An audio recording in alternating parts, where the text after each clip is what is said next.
A gente está falando sobre várias coisas, a gente chegou ao SUS, onde a gente vê uma luta gigantesca, assim como a gente consegue entender que a Universidade lá de Brasília, ela está tendo esse tato de poder enxergar quantas pessoas vivem lutas, quantas pessoas têm perdas. A gente tem um governo que também nos desvaloriza muito e que é uma perda para a comunidade, esse desgoverno, enfim. E a gente chega sempre nessa conversa, né? De que é muitas perdas. É um povo que sofre bastante, né? E quando a gente fala com relação ao suicídio, ao autoextermínio e às dores, né? A gente também encara uma situação que são as situações de pessoas que adoecem também, em meio a todo esse caos, em meio a tudo isso, né? E aí a gente entende que existem outras pandemias, não somente a pandemia do Covid, mas também já teve muito grave a pandemia da AIDS, outras pandemias de outros vírus, outras doenças também aqui no país. E aí, então, eu pergunto à professora Denise, que já tem mais experiência em atendimento, inclusive, pela prefeitura aqui de Pelotas, se o pensamento suicida ele pode ser reparado com acolhimento e valorização da vida da pessoa, ou mesmo sendo acolhida, mesmo sendo indicada, entendida, entender a dor do outro, para poder então indicar e confortar, mesmo assim, isso é uma causa que a gente não consegue reverter. Antes de responder exatamente, né, a tua questão, eu só vou contextualizar rapidinho o que é esse serviço, até para entenderem. Então, o CTA é o Centro de Testagem e Aconselhamento, que ele existe, é um programa nacional, e ele existe aqui na nossa cidade, aqui em Pelotas, desde 1991, mais ou menos. Então, ele faz a testagem, começou, né, só como um centro de testagem mesmo, né, para HIV, em função do início, né, da pandemia do HIV, lá no final dos anos 80, começo dos 90. Desculpa. Então, a população atendida naquela época era mais uma população encaminhada, né, quem tinha algum sintoma ou que tinha corrido algum risco ou que estava meio apavorado sem saber, né, o que era o risco afinal.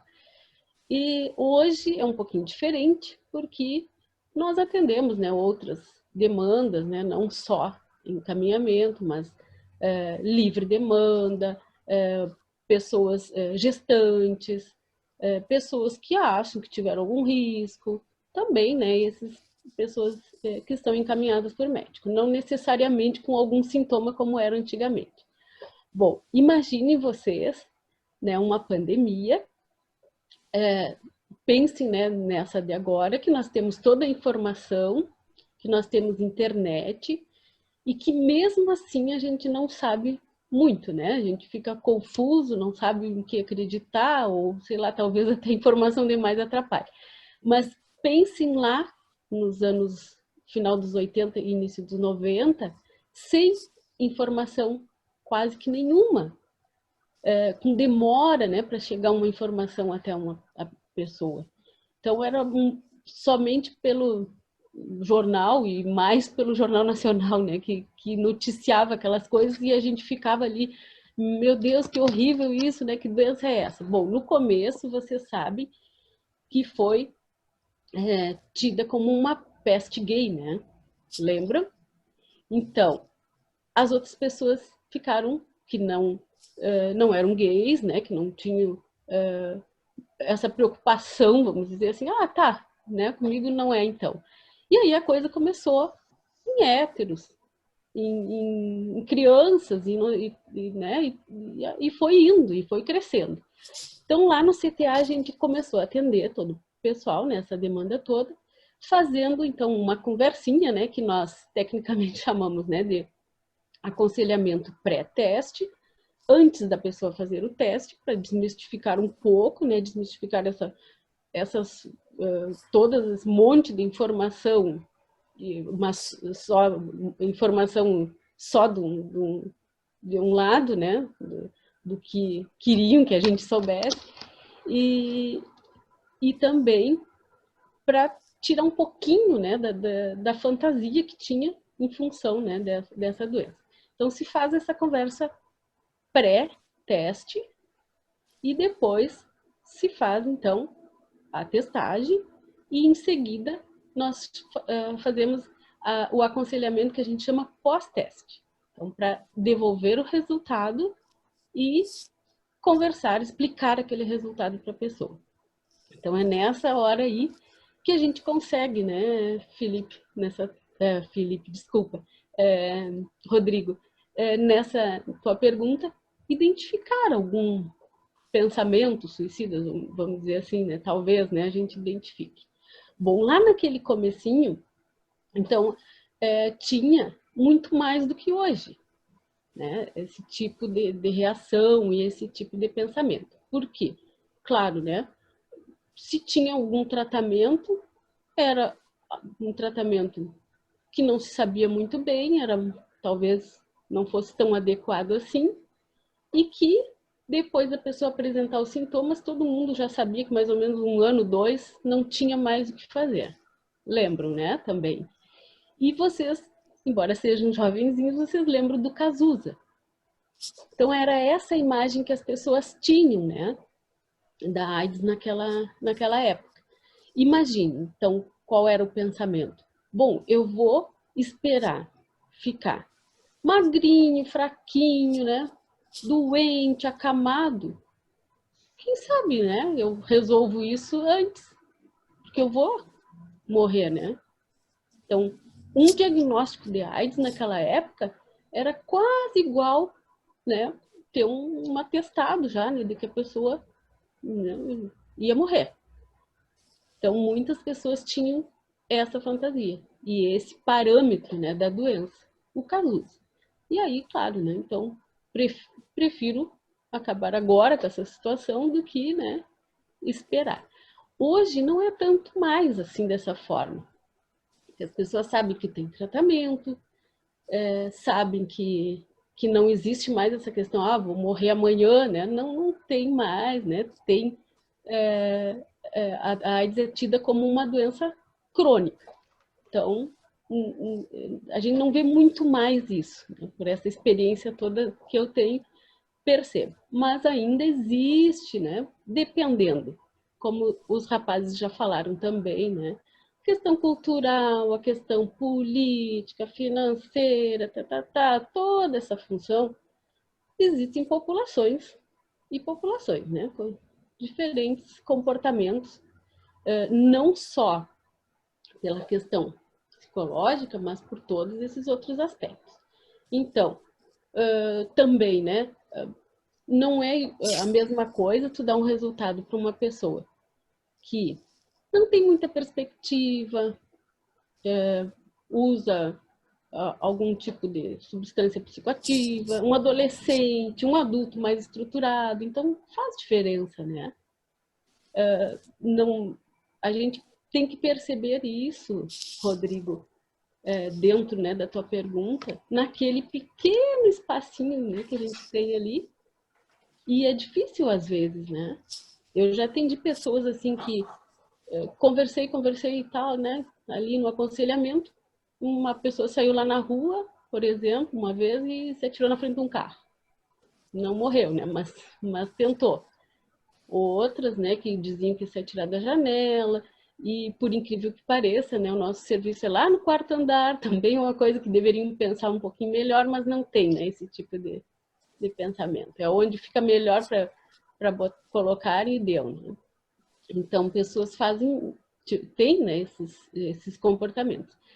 E nesse aconselhamento, então, o que é importante para a gente tentar, pelo menos, né, talvez identificar que a pessoa está com pensamento suicida. Então, primeiro, fazer um bom acolhimento. Acho que o Rodrigo já conhece o serviço, então sabe, né, que a gente faz esse acolhimento. Tentar, né, fazer um vínculo com a pessoa, seja do jeito que a gente conseguir. Já fiz vínculo cantando, né, pelo nome da pessoa e canto uma coisa, ou, né, brinco de uma poesia, alguma coisa que eu consiga trazer àquela pessoa. Bom, aí já quebrou um pouco, né, daquela talvez, né, aquela barreira que ela tinha de conversar sobre algo tão ainda, né, difícil para a pessoa, que é a questão do suicídio. O suicídio, vocês todos sabem, né, é ainda algo misterioso, as pessoas entendem assim, as pessoas entendem, né, como um ato de covardia ou de coragem, tem ainda esse monte de fantasia em torno, né? Então a gente precisa abrir esse espaço. Quando a pessoa consegue falar, bom, a gente já ganhou o dia, pelo menos falou, né? E aí, se vai acontecer ou não, nesse serviço, a gente não pode ter essa certeza, porque ali é essa primeira conversa. Acredito que muitos tenham pensado melhor. E muitos voltaram para dizer que pensaram um pouco melhor, que iam deixar para depois. Não que não quisessem, né, que não iriam fazer, mas que de repente iam pensar um pouco. E isso aconteceu várias vezes também, de dizerem, bom, eu vou pensar no que tu me disse, eu vou para casa pensar mais um pouquinho, vou conversar com alguém e vou decidir. Isso já é um ganho, né?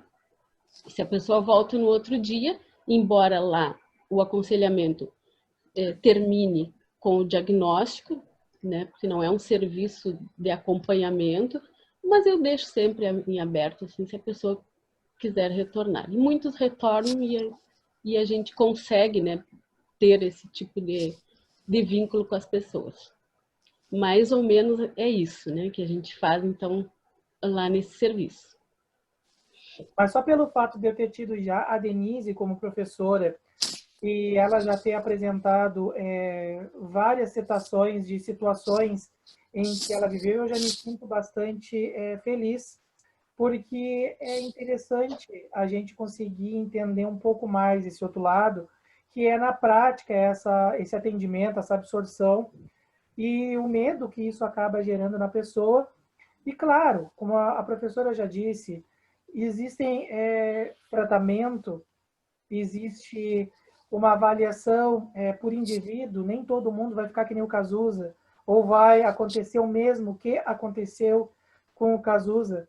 Então, é muito legal ver o trabalho e o aconselhamento que lá é feito. Eu acho bastante importante e convidei a professora para essa conversa exatamente por isso também, porque cada uma dessas pessoas que hoje estão aqui conosco nessa mesa vivenciam, olham de uma maneira diferente para o suicídio, para as comunidades que são mais, estão mais estatisticamente junto desse evento, que é o suicídio. Porém, entre todas as falas que a gente teve aqui, sempre se surgiu a ideia de que é algo a ser conversado, é algo a ser acolhido, é algo que, mesmo com tantos indícios, ainda há um momento em que a gente deve olhar, deve aconselhar, deve acolher, deve falar sobre, e de uma maneira não clichê, não de uma maneira superficial, mas sim uma maneira mais real. Porque todas as pessoas que sofrem e que sentem as dores e que pensam nesse autoextermínio, pensam nessa situação, elas devem tentar mais um dia, elas devem pensar em mais um dia, ir para casa, conversar com alguém mais um dia. Eu acho que essa é a indicação melhor que se tem, e vendo através tanto das falas de todos, mas também da fala da professora Denise, isso faz total sentido, porque eles acabam voltando, inclusive, para essa nova conversa, para essa nova tentativa, para esse novo dia. A fala da professora Denise, ela me faz lembrar da minha história. Em 2019, ano passado, eu tentei suicídio na Universidade de Brasília, na Faculdade de Medicina. E para que eu não tivesse um segundo episódio, uma segunda tentativa, esse acolhimento que a professora citou, não no serviço, mas o acolhimento de uma forma geral, acho que foi uma das coisas mais importantes que eu percebi e recebi até hoje. E que me fez perceber o dia seguinte, como você falou, Rodrigo, que existe um ponto e vírgula na história de todo mundo, e que a gente tem que buscar esse ponto e vírgula. E a técnica que utilizaram comigo foi muito interessante. A pessoa, ela fez uma espécie de entrevista, buscou informações pessoais, e próximo a essa data, haveria o aniversário de uma pessoa muito querida. E daí ela combinou comigo que em tantos dias retornaria o contato para que nós pudéssemos falar de como é que foi essa festa, de como é que foi o aniversário dessa pessoa. Eu me senti tão incomodado, eu tinha por obrigação de dar um feedback para essa pessoa. E assim foi indo. O dia seguinte foi sendo construído dessa forma. Essa pessoa foi buscando informações nesse acolhimento e foi dada essa atenção. E é riquíssimo perceber que os pacientes, eles voltam ao CTA, a esse centro de triagem, justamente para poder dar essa devolutiva. E imagino que ela, enquanto profissional, também se sinta muito satisfeita de ter essa percepção de que há realmente uma eficácia do atendimento, do acolhimento realizado. E eu acho que esse vínculo que se cria, mesmo que curto ou médio, é muito gratificante. Deve ser uma percepção muito nova, muito inédita no caso, né? Parabéns, Caetano. Parabéns por conseguir observar esse ponto e vírgula e obrigado por este relato tão íntimo. Eu também lhe agradeço, Caetano, pela disponibilidade para falar de uma questão íntima sua aqui para a gente, porque assim, quando a gente tem relatos como esse, a gente cria vínculos, a gente cria identificações, a gente promove isso. Então, é bastante oportuno que você tenha se disponibilizado, muito bacana que você tenha tido essa disponibilidade para compartilhar nesse espaço, um pouquinho da tua história. E ao ouvir tanto você quanto a professora Denise, eu fiquei pensando aqui justamente nesses aspectos que estão relacionados à oscilação, né, que se dá em termos do impacto emocional. Porque a gente sabe, né, que o sofrimento psíquico intenso, às vezes ele nos atravessa de uma forma transbordante. E a crise, chamada crise suicida, né, quando você está com uma ideação extremamente forte, intensificada, é um momento assim que a gente precisa de maior acolhimento mesmo, mas a gente trabalha com a perspectiva de que existe uma oscilação também no estado emocional. É praticamente impossível sustentar uma dor psíquica intensa por muito tempo. Então a gente sabe que por mais que haja, vamos dizer assim, estados agudos, uma hora ele abranda. E é justamente nessas oscilações que a gente deve apostar a possibilidade de que, olha, está muito forte agora, né, mas é possível que isso se atenue. E quando você investe justamente nessa atenuação, nesses momentos de atenuação, né, dessas dores, é que você consegue, vamos dizer assim, pensar num dia de cada vez. Né? Que é justamente o que você colocou. Por quê? Porque como a professora Denise estava falando aqui, houve um momento na nossa história em que, lá na década de 1980, da epidemia de AIDS, que você tinha uma mediatização muito, vamos dizer assim, vulnerabilizadora, uma estigmatização da figura do sujeito que era, assim, sabe, até o termo utilizado na época era estigmatizante, aidético. Ele era uma figura, era um sujeito social, que era marginalizado. Eu, na minha pesquisa que eu tenho feito agora, eu tive que estudar um pouquinho sobre essa história nossa do movimento LGBTI+, e eu acabei me deparando com uma obra do Herbert Daniel, com Richard Parker, que é a AIDS, a Terceira Epidemia, que é bem interessante, está disponível na internet, e que tem uma fala do Herbert Daniel, que ele fala, né, justamente sobre a perspectiva do isolamento social. Porque você cria esse estigma, você cria uma lógica de abjeção, você retira as pessoas do convívio. Então ele fala, ele tem um trecho que me chamou muita atenção, que ele fala que era como se fosse o que ele experienciava naquele momento, era como se fosse uma morte civil, né? E ele chama o nosso estado de uma tanatocracia, né? de um estado de morte. né, mortífero, porque assim era a sensação que se tinha.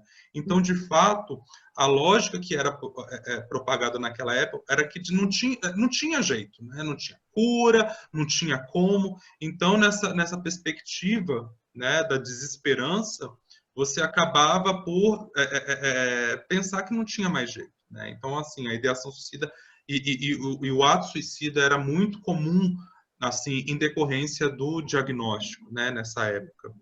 E hoje a gente tem outras apostas de pensar justamente na possibilidade, né, terapêutica, de acompanhamento, enfim. Então eu pensei um pouquinho a partir dessas duas falas de vocês que foram muito pertinentes, muito boas.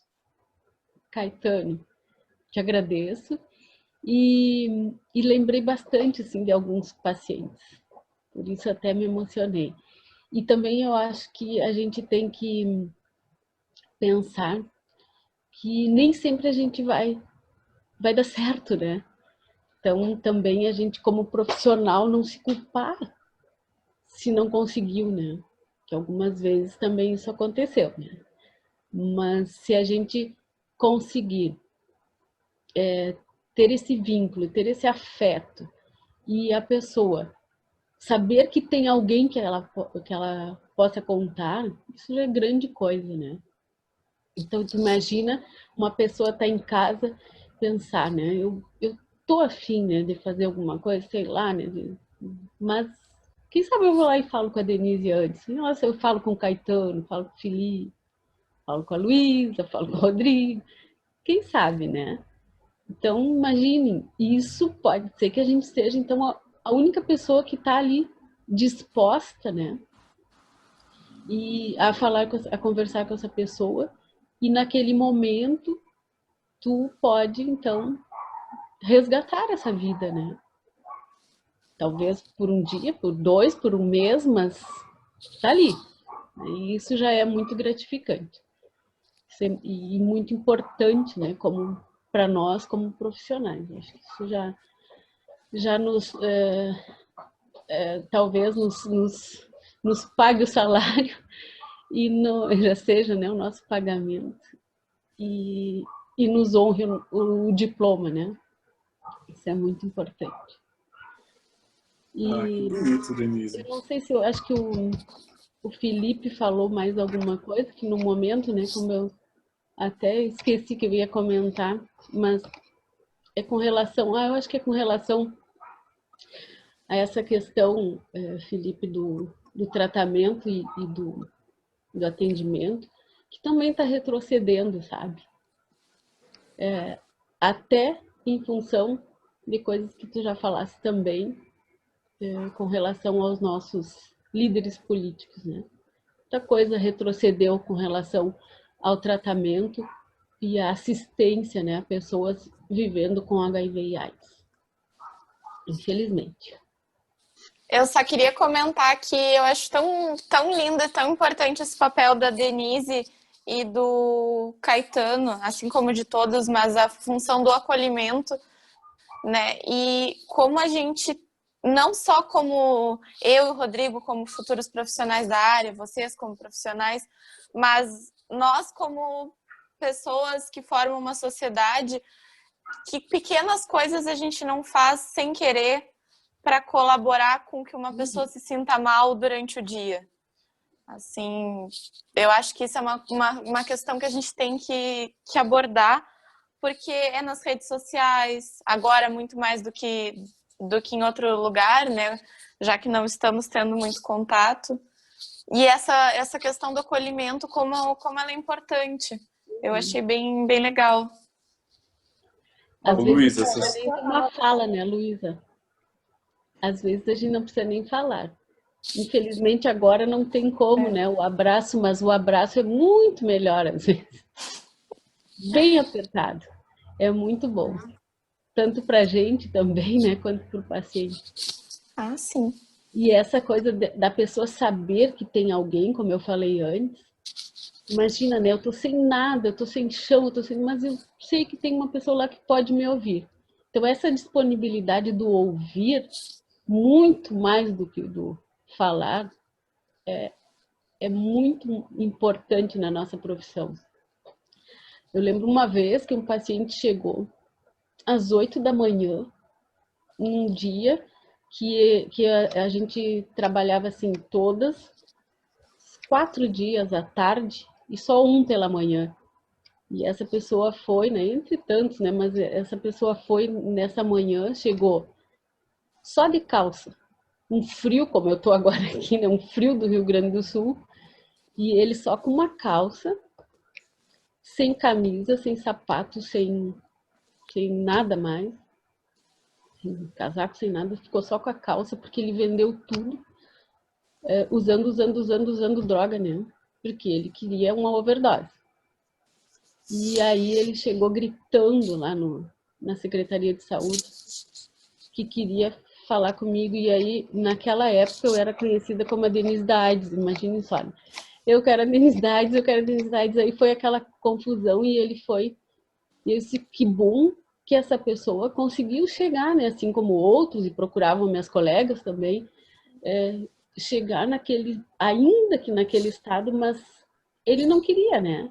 Uma overdose. É óbvio que ele não queria, né? Se ele procurou. Então, a gente tem que sempre pensar, a pessoa não quer, ela vai tentar de todas as formas, né? Não chegar àquele ato, mas se não tiver outra solução, ele vai chegar. Então, a gente tem que pegar nesse momento, né?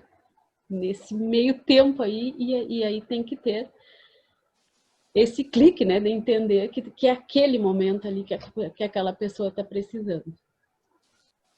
E a gente consiga ser mais atento, né? Consiga ser mais cordial, consiga entender mais o outro, né? Porque o outro pode estar enfrentando uma guerra que a gente acaba não enxergando. E como a gente sabe, a gente consegue esconder muito bem os nossos problemas. Eu tinha lido o livro dos 9 porquês, e no livro dos 9 porquês, que foi traduzido em português, 9 porquês, que até então tem uma minissérie que acontece nos Estados Unidos, que uma menina acaba procurando também ter ajuda por algumas coisas que haviam acontecido com ela na nova escola, né? E se chama 13 Reasons Why, talvez alguém já tenha visto. E nesses 9 porquês, vem no final a pronúncia de que os 9 porquês deveria ser não os 9 porquês para morrer, mas sim os 9 porquês para viver. E a pergunta que eu faço agora para cada um de nós é um porquê. Qual o meu um porquê hoje para mim colocar um ponto e vírgula, como diz o Caetano, e ter mais um dia, mesmo com todas as crises, mesmo com todas as lutas, né, que a gente convive, em meio à pandemia, em meio a todo esse momento da gente estar em dúvida sobre o dia de amanhã, mas que pode ajudar alguém que vai estar vendo esse vídeo e pode, inclusive, até gerar outros vídeos de outros youtubers, de outras pessoas que queiram falar sobre isso. Então, a pergunta para todos nós é: qual o porquê de eu estar e querer estar vivo hoje? Pode começar por ti mesmo, Felipe. Bem, eu de fato tenho refletido bastante em relação a essa indagação, porque algo que eu tenho acompanhado bastante em debates, seja nas redes sociais, enfim, é pensar que no momento em que a gente se encontra tão difícil, né, da nossa sociedade, enfim, com um prognóstico para o futuro tão desafiador, se torna mesmo uma pergunta quase como um dilema, né, que a gente teria que enfrentar. Como não querer pensar na morte diante de um futuro tão improvável, tão desafiador, tão difícil, que se apresenta diante de mim, né? Enfim, eu comumente gosto de refletir numa frase de um filósofo, o Heidegger, que por mais que ele não tenha uma biografia muito digna, assim, sabe, ele é uma pessoa brilhante no que ele produziu, e ele tem uma frase dele que me chama muita atenção, que ele fala que a morte, né, por suicídio seria a impossibilidade de todas as possibilidades. né? Então, assim, é como se você estivesse tomando uma decisão que é definitiva para um problema que ele pode ter, vamos dizer assim, uma perspectiva temporária, né? Então, assim, vamos dizer assim, um ato incontornável, né? A morte pelo suicídio, a morte. Então, o estar vivo também é apostar em outras possibilidades, acima de tudo, né? Na possibilidade de que há, vamos dizer assim, destinos que se hoje o momento não se encontra, vamos dizer assim, apropriado, se encontra, vamos dizer assim, muito quase que impossibilitado, amanhã pode ser diferente, né? É uma aposta sempre, como a gente estava falando aqui, no dia seguinte. Então, iria mais por aí mesmo. Professora Denise. Eu acho que mais ou menos nessa linha, né? Talvez pensar assim umas 5 coisinhas boas que eu quisesse fazer. Por exemplo, comer um docinho, nem tanta coisa, né? Viajar, fazer alguma... Não, assim, encontrar com lá um fulano que eu queria ver e conversar. Ir lá naquela loja, ver uma roupa que eu fiquei muito afim. Conversar, brincar com o meu cachorrinho lá na rua, sei lá, levar para passear. 5 coisas. E aí eu escolho uma delas para fazer amanhã, né? Dessas coisas boas. E vou levando. Depois, amanhã, se eu fiquei bem fazendo isso, quem sabe eu escolho outra para fazer depois de amanhã, né? E assim a gente vai levando. A gente vai vendo o que vai se tornando importante e vai colocando ali na nossa listinha do que a gente fez, que a gente ainda não fez e gostaria de fazer vivo. Caetano. Nossa, é até complicado responder depois desses dois, né? Mas acho que o meu porquê, voltando à pergunta, ao enunciado, seria porque talvez eu seja o porquê de alguém. E eu descobri isso quando eu precisei buscar o acolhimento em outra pessoa, no outro. E citar novamente, né, a questão do porco-espinho e dessa solidão, dessa responsabilidade, dessa autorresponsabilidade. Então, a partir do momento que eu tenho a dimensão de que eu posso ser o porquê de alguém, eu passo a ter essa autorresponsabilidade. Até onde eu posso ir com o outro. E eu passo também a ter responsabilidade com esse outro. Então, é a questão da proximidade. O meu espinho, ele pode ferir ao passo que também pode proteger. Então, acho que eu percebo isso. O meu dia seguinte é porque eu posso ser o porquê de alguém. Show. Luísa. Eu achei fantástica a tua pergunta, porque nesse momento, e mais do que nunca, eu acho, mas em tantos momentos que todo mundo passa, né, ruins, a gente não tem como não pensar em coisas bem ruins. E aí eu normalmente penso exatamente isso, por que não fazer algo ruim? E a minha resposta é porque, gente, eu amo tanta coisa, mas eu não amei o tanto que eu quero amar, entendeu? Eu amo tanta coisa pequena da minha rotina, qualquer coisa, dar carinho pro meu cachorro, que nem a Denise falou, ou eu amo poder escutar música, eu amo o curso que eu escolhi, eu quero viver essa profissão. Eu acho que o amor é o meu porquê a tudo. Ótimo. Eu também penso dessa maneira. Eu penso na questão de amar mais, de sentir tantas opressões, né, que a gente encara durante a vida. Eu penso em talvez marcar uma viagem, eu penso em talvez ir na formatura do meu filho. E o mais que eu acho que seria o mais adequado para essa resposta do meu porquê estar e querer continuar vivo, de poder ajudar tantas pessoas que, por falta de informação ou até mesmo por falta de compreensão, acaba escolhendo caminhos que não são tão bons. Então, se eu puder estar próximo dessas pessoas e levar pelo menos algum abraço, como diz a professora Denise, ou até mesmo algum sorriso ou algum acolhimento, eu acho que isso já vai ser de grande valia. Então, eu agradeço muito pela participação de todos vocês. Eu sou fã do Felipe, fã da Denise, agora sou mais fã do Caetano ainda. Luísa é a minha mais nova sócia aí no canal, e eu gosto bastante dela também. E eu fico muito feliz por vocês todos terem aceitado e ter compartilhado comigo esse vídeo. Para finalizar, né, até pelo fato de a gente estar fazendo um encontro com essa temática, né, eu acho sempre importante a gente pensar também, refletir na importância de apostar na escuta, acima de tudo, né, porque a gente vive hoje num momento em que as pessoas, todo mundo fala ao mesmo tempo, todo mundo faz live ao mesmo tempo, tudo acontece ao mesmo tempo, então, assim, são várias vozes em vários lugares e ninguém se escuta.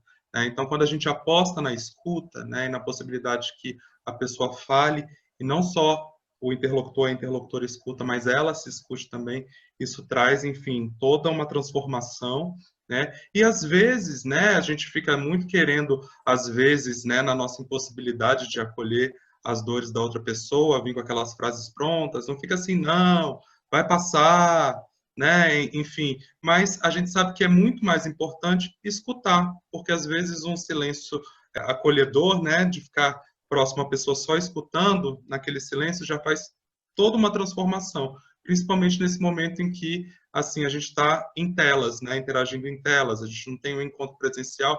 Se colocar a escuta é sempre muito importante. E sempre pensar que a gente tem meios também de acolhimento, a gente tem que falar sobre o CVV, né, pelo 188, né, enfim, que é uma ONG que acolhe enfim, funciona todos os dias da semana, 24 horas, enfim, há recursos de escuta disponíveis. Eu acho que isso é importante, principalmente trabalhando nessa temática, a gente nunca pode deixar de mencionar também os canais de acolhimento que estão disponíveis aí para quem esteja precisando. Né? Felipe, lá no CTA, a gente chama de escuta ativa. Que quer dizer, né, que a gente não fica só no e nem escutando o que a pessoa está falando. Então, a gente escuta muito mais do que fala, mas escuta de uma forma que tu tá participando daquela conversa, né? Não só ouvindo. É o abraço o abraço, o sorriso que fala muito mais do que aquele monte de clichês, né, que são ditos. Quer falar alguma coisa final, Caetano? Ah, sim. A fala do Felipe me lembrou muito Saramago, José Saramago, escritor português. No ensaio sobre a cegueira tem uma fala dele que eu acho sensacional, que ele disse que o silêncio é um velho curandeiro. E isso dentro de um contexto do silêncio, né? Que a gente está com tantas vozes, tanta loucura nesse momento, uma loucura então não tão positiva, e que nesse momento o silêncio ele é muito bem-vindo.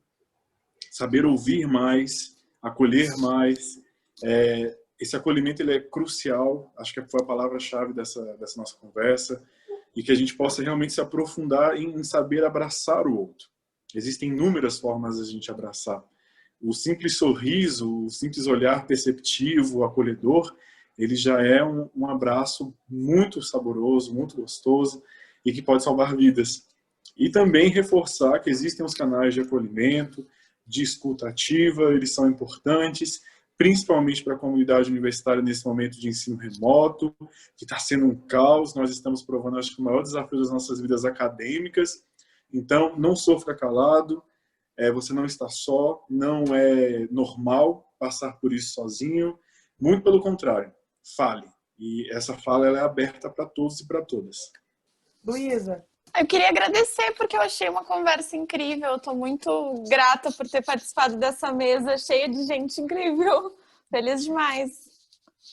Como profissional, a gente não tem que ter medo também de ser um pouco ridículo às vezes, de se expor, né?